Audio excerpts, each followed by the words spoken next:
programa Constru Business. Constru Business. Oferecimento: Marmoraria Santista e Eng Plus Construtora e Incorporadora.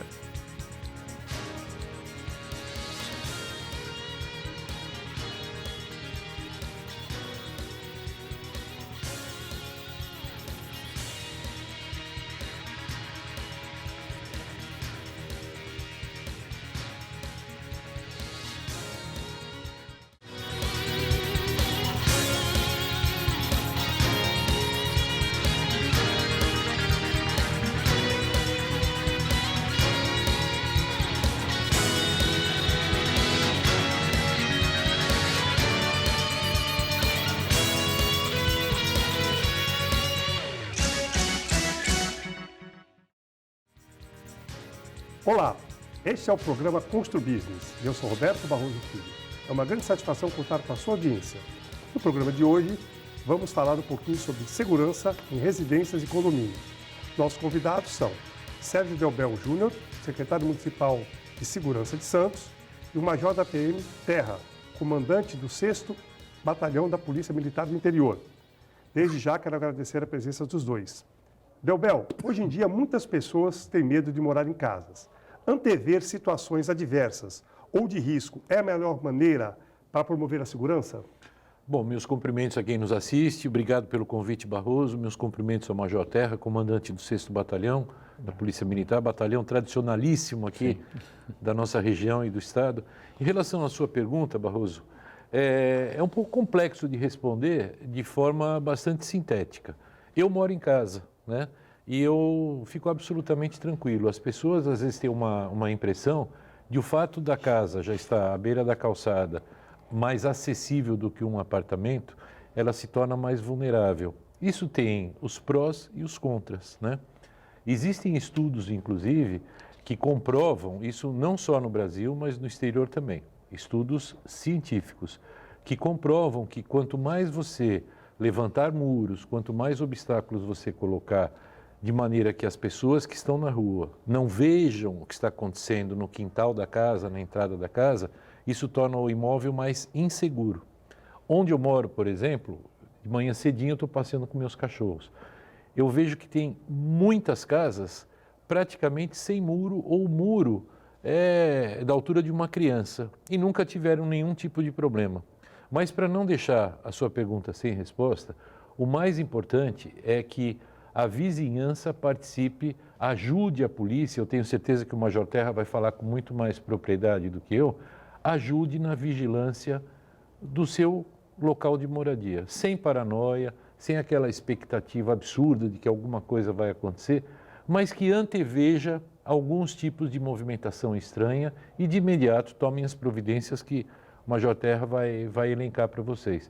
Eu acredito que se você tiver um bom relacionamento com os seus vizinhos, que se todos exercerem cidadania, a segurança já está bastante mais adiantada. Muito bom. Major Terra, o que é o projeto Vizinhança Solidária e como funciona e quem pode aderir a esse projeto? Obrigado pelo convite, Barroso, Coronel Delbel, antigo comandante do 6º também. O projeto é o que vem, tudo aquilo que o Coronel Delbel falou, é aquele sentimento de comunidade, de pertencimento social. Então, o que o projeto ele quer? Ele quer que é eleito um tutor em determinada rua ou comunidade e ele congrega os demais membros da comunidade para que participe para a polícia indivíduos suspeitos, algumas coisas que alterem a rotina da comunidade. Quem conhece a comunidade? É quem está lá todo dia, vendo o que acontece, entendeu? Então, através do tutor é feito reuniões periódicas e que é aberto um canal de contato da polícia com a comunidade, geralmente um grupo de WhatsApp, e são divulgados, por exemplo, esse indivíduo estranho está passando aqui na rua, tudo, então pode ter uma ação. Então, o que a gente sabe? Que segurança pública é um dever do Estado, direito e responsabilidade de todos. Então, todos participam da segurança. E hoje nós temos aqui no município de Santos 109 ruas cadastradas no projeto Vizinhança Solidária. É por rua?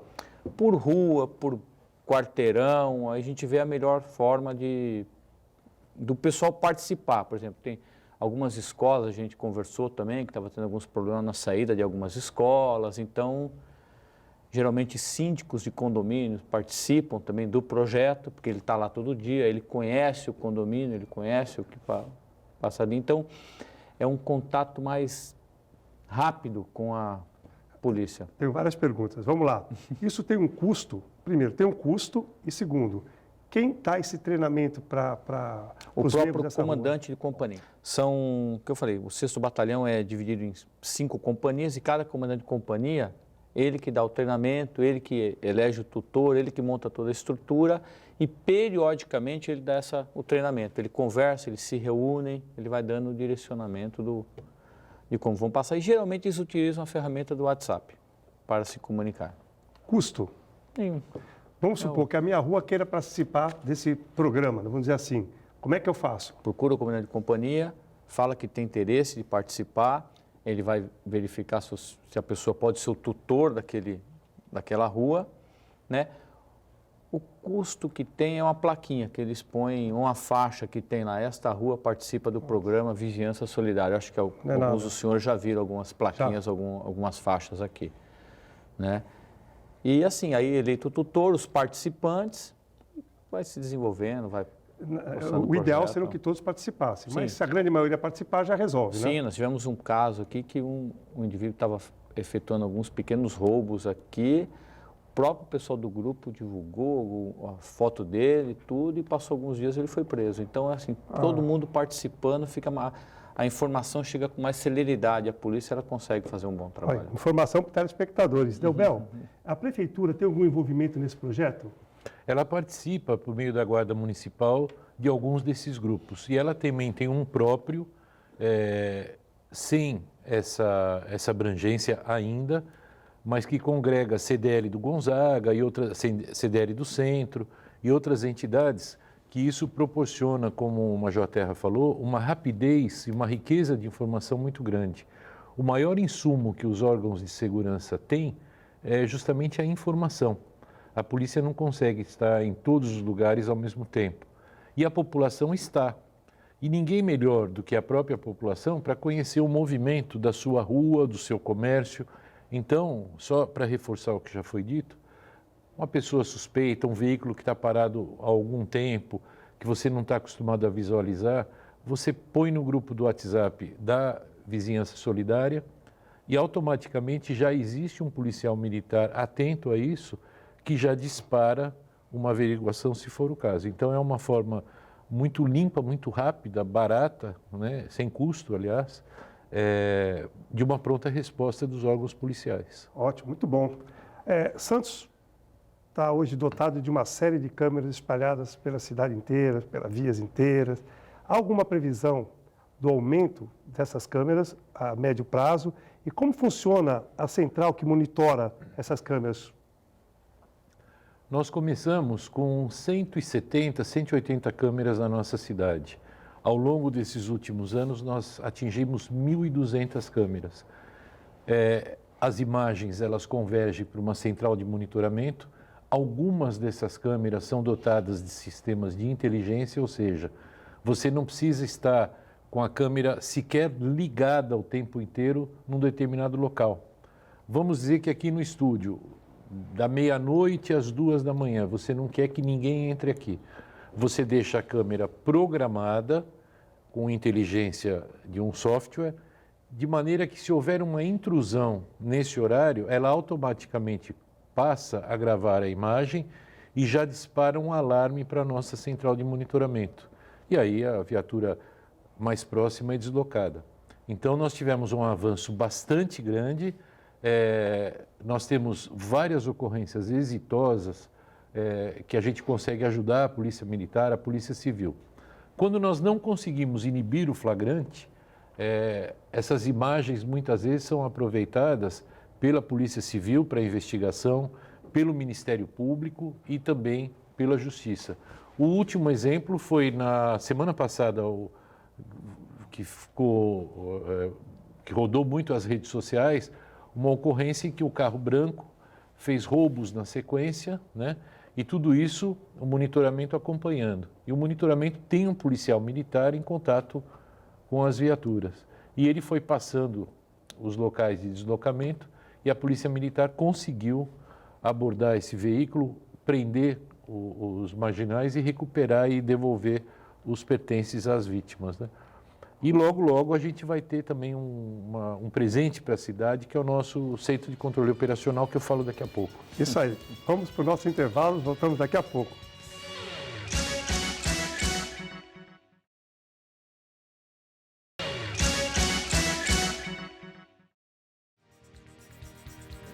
Estamos de volta com o programa Constru Business, que hoje recebe Sérgio Delbel Júnior, secretário municipal de Segurança de Santos, o Major da PM Terra, comandante do 6º Batalhão da Polícia Militar do Interior. Major Terra, qual a melhor posição das guaritas dos prédios para a segurança do condomínio? Mais próxima à rua, calçada, mais recuada ou no andar, por exemplo, superior? O que você acha em termos de segurança que seria mais viável uma guarita de um prédio?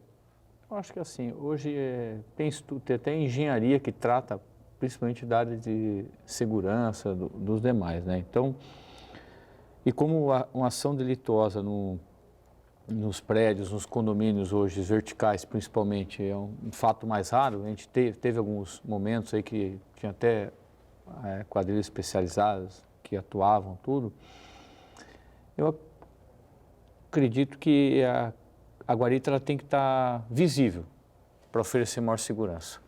Então, se você põe ela escondida, né, acho que ele tem que ter como se fosse um obstáculo para alcançar o interior do prédio, ou seja, do condomínio, né? Então, se ela está no andar superior ou um pouco escondida, você já não cria essa sensação de estar mais seguro, que ele tem um obstáculo a mais para passar para ter acesso. Uma pessoa, por exemplo, com um revólver rendendo, por exemplo, o porteiro, o guarda, né? Seria um pouco mais difícil para isso, seria então, barreiras, né? Seria uma barreira maior para ele conseguir chegar e... Essa resposta é importante, é bem visível. Viu, Terra? Porque tem vários prédios hoje reformulando as suas guaritas ou construindo guaritas, prédios antigos, né? Então é importante até a informação, que era, como você falou, que era para ficar num lugar um pouquinho mais reservado para evitar o acesso direto de qualquer pessoa que queira... Não escondida, ela não vai ficar escondida, ela tem que ter um local que seja visível para quem vai acessar, mas também que não seja logo na frente, uma possível ação delituosa, um possível render do porteiro, né? Eu acho que tudo principal também o homem, o prestador de serviço, ele está bem treinado. Isso, depois vamos falar sobre esse assunto. Muito bom. Tem algum comentário para fazer das guaritas, da segurança? Está correto. Quando você coloca uma guarita muito acessível às pessoas, a pessoa que está dentro da guarita também está acessível, portanto corre risco. E a gente nota que em prédios mais antigos, que não tem esse conceito de segurança ainda, quando da elaboração da guarita, o próprio profissional que está lá dentro, ele às vezes fica com a janela aberta e tudo mais. E isso é um convite de fácil acesso a quem quer que seja. Então, o importante é você conciliar os aspectos físicos de segurança da arquitetura da guarita, o posicionamento da guarita. O profissional que está lá dentro tem que ter ampla visão, ele tem que ser senhor daquele espaço, né? E aliar também, se for possível, a tecnologias e tudo mais. E vidros, por exemplo, fumê, para evitar que a pessoa isso veja quem está lá dentro. Essencial, ou até também que o custo é bastante alto, vidro blindado, portas sempre duplas, enquanto uma está fechada, a outra abre e vice-versa. Dificultar o acesso, né? E o principal que eu acho também é o treinamento do Sem dúvida. Profissional. Ele tem que ter alguns protocolos que ele tem que fazer e massivamente você cobrar e fazer uma gestão desses protocolos, se ele tá fazendo ou não. É como se falar, ele deixa o vidro aberto. Acabou todo, né, toda não tem conceito razão de segurança. Então, por exemplo, geralmente quando acontece alguns delitos, geralmente é quando vai algum prestador de serviço, aí o porteiro acaba franqueando a entrada, pode ser que aconteça ou não. Então, ele tem que ter alguns protocolos que ele tem que fazer para dificultar ainda mais. Nós temos uma pergunta mais para frente. Eu vou perguntar para o Delbel. O vaga de pânico, né? É uma coisa que vem sendo usada hoje, principalmente em prédios de alto padrão, é aquela vaga, né, que fica... Quando você para, Isso, você já está... eu queria que você explicasse um pouquinho a vaga e você acha importante isso no caso de sequestro, principalmente nos prédios de alto padrão, né? Olha, só para finalizar um raciocínio em relação à pergunta anterior, que o Major Terra falou do treinamento do material humano, né? Não basta ele ser treinado naquele dia, naquele mês, ele tem que ser constantemente testado, relembrado dos procedimentos que ele tem que prosseguir. Existem casos em que, inclusive eu já, quando eu estava na ativa, participei da ocorrência como policial, o profissional que está lá fala, mas eles estavam tão bem vestidos que eu nem desconfiei. Hoje em dia não tem essa de bem vestido, mal vestido, cara de bandido, não tem cara de bandido. Todos têm que ser tratados, evidentemente, com urbanidade, com educação, respeito, mas sempre tendo o foco na segurança em primeiro lugar. Então, o prestador de serviço que chega da TV a cabo, do telefone, o entregador de algum tipo de correspondência, ele tem que ser tratado, no primeiro momento, como uma pessoa de risco. Não o tratamento de verbalização, mas os procedimentos de segurança, né? Eles são essenciais. Em relação à vaga de pânico, o botão de pânico, toda e qualquer medida que vise aumentar a segurança das pessoas são importantes, porque a gente tem que ter em mente também que o bandido, ele sempre está buscando uma forma de ludibriar as medidas primárias de segurança, quer seja enganando o pessoal da portaria, quer seja enganando um morador, um funcionário de um prédio, de um apartamento. Então, é altamente recomendável tudo isso, né? Mas, para isso, volto a me referir à fala do Major Terra. A pessoa que cuida da segurança do prédio tem que estar treinada, porque não adianta nada você ter um morador que corretamente vai parar na vaga de pânico, se o pessoal da portaria que está com o monitoramento deixar de atentar para esse tipo de detalhe. Só para deixar mais claro, né, Delbel, a vaga de pânico, né, é uma vaga específica para quando, por exemplo, um sequestrador ou alguém que queira entrar no apartamento, não é isso? Pare naquela vaga e aquela vaga já como é que fala? Solta um alarme para todo mundo que está lá, ou pelo menos para quem deveria, que alguma coisa errada está acontecendo. Então, mas para isso o profissional da portaria tem que estar atento também. Ele tem que acompanhar esses passos, entrou o carro, entrou um morador, não entram 10 carros ao mesmo tempo em nenhum prédio. Então, entrou um carro na garagem, acompanha pelo monitor se ele parou, se ele fechou o carro, se ele está apressado, se desceu mais alguém com ele, olha a imagem do elevador, vê se está dentro daquela rotina diária das pessoas. Se ele desconfiar de alguma coisa, é melhor ele pecar por excesso de zelo do que por omissão, né? Exatamente. Existem algumas empresas, ou próprio a polícia, quem pode, por exemplo, ser contratado para assessorar, por exemplo, um condomínio nessa parte de segurança, dando todo esse treinamento? Acho que a Secov tem algum compromisso, tem um termo de compromisso com a polícia, que ela tanto que ela é uma das grandes incentivadoras do projeto Vizinhança Solidária, a Secov. Entendeu? Então, ela tem folders com dicas de segurança, que dá todo esse trabalho, né? Hoje é o que a gente tem mais conhecimento. É como que nem bombeiro, tem a brigada de bombeiro, né? A brigada de incêndio dos condomínios, né? Eu acho importantíssimo, que a gente está conversando aqui, o treinamento, né, que vocês falaram, da equipe, encontrar uma empresa ou alguém especializado para poder dar esse treinamento. Esses protocolos de atendimento que a gente fala, né? O funcionário ele tem que estar atento a isso. O que acontece muitas vezes, a gente vê alguns condomínios, o funcionário porteiro, aí ele, por exemplo, ele fica encarregado de receber carta, entregar material, a gente acaba passando um monte de função para ele, né? E o primordial dele, ele é a portaria, né? Ele barrar. Ótimo, nós vamos pegar o gancho no próximo bloco, nós vamos falar justamente sobre isso, sobre os prédios com controle à distância de acesso de pessoas sem porteiro. Vamos ao nosso intervalo, voltamos daqui a pouco.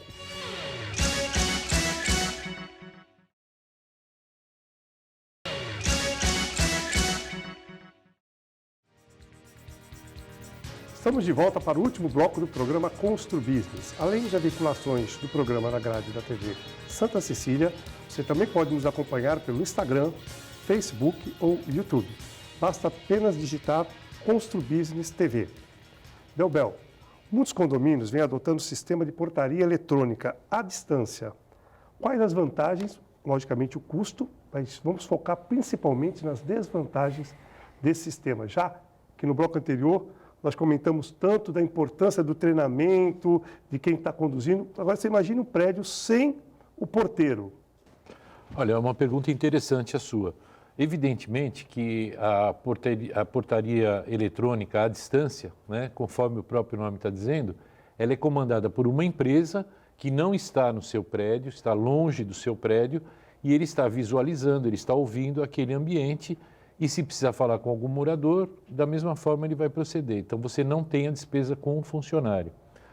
No meu entendimento, o ideal é você aliar o ser humano com a tecnologia. Esse é o melhor dos mundos, porque quando um falha, o outro pode estar suprindo essa falha e vice-versa, né?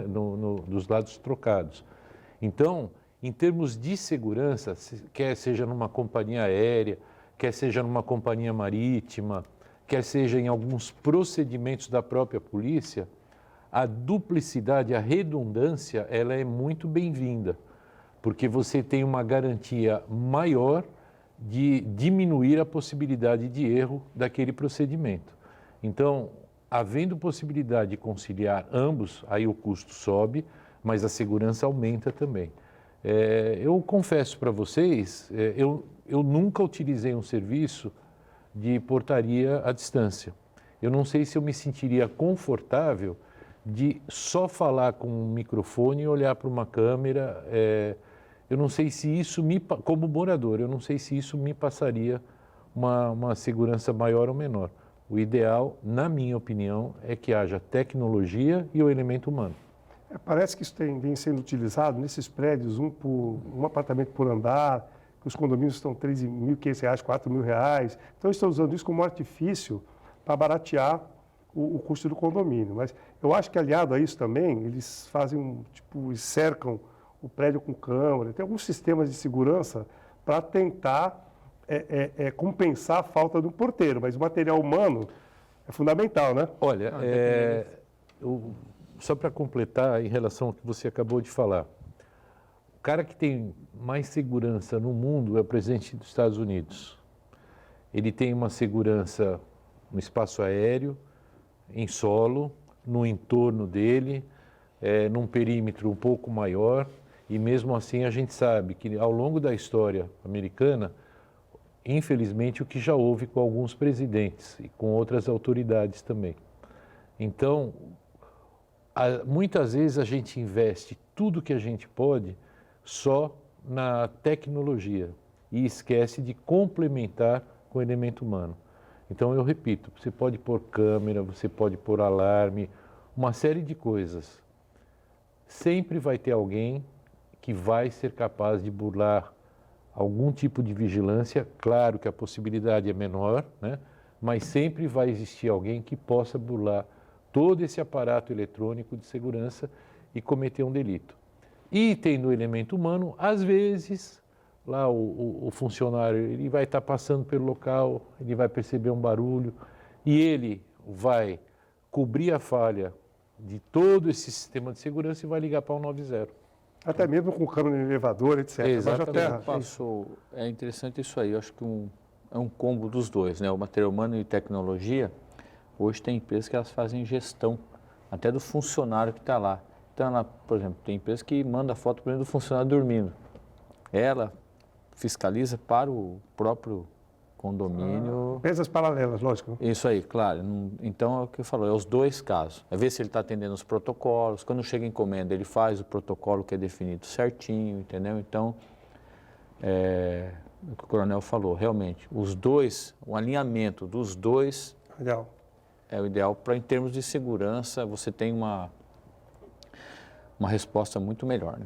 Então, eu acho que um dos maiores medos que a pessoa tem hoje ao acessar o condomínio da sua casa é na entrada do prédio, por exemplo, de uma casa. É onde facilmente pode ser abordado por uma pessoa na rua.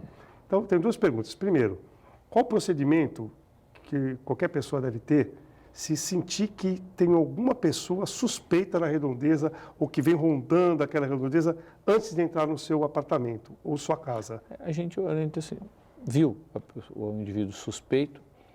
Primeiro, não vai entrar naquele momento na casa, vai passar direto, pegar maior número de informações de vestimenta, de como está, e ligar o 90.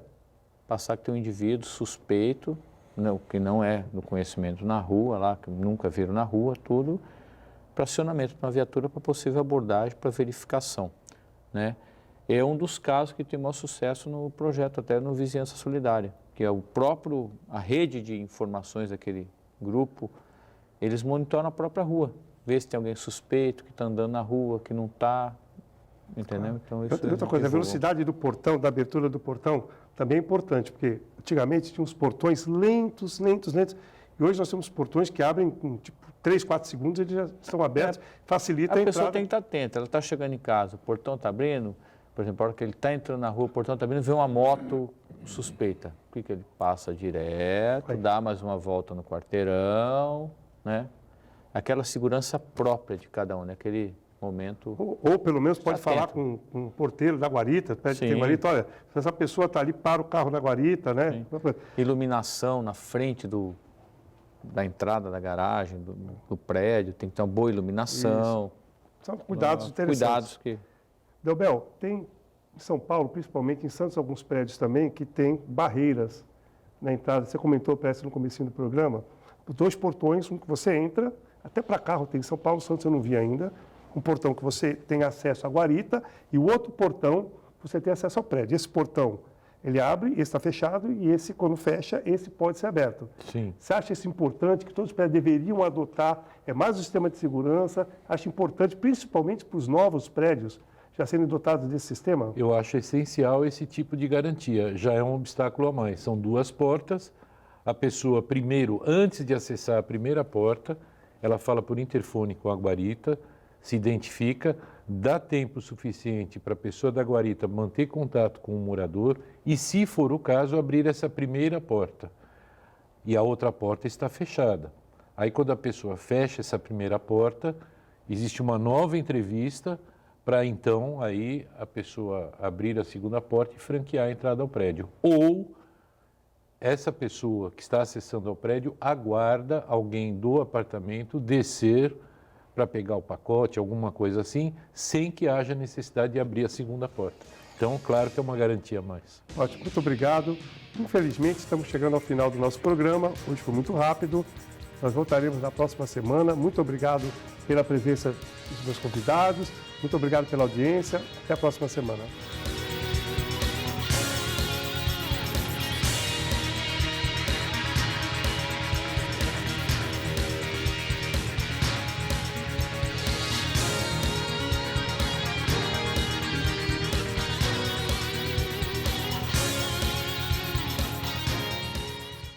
Programa Constru Business.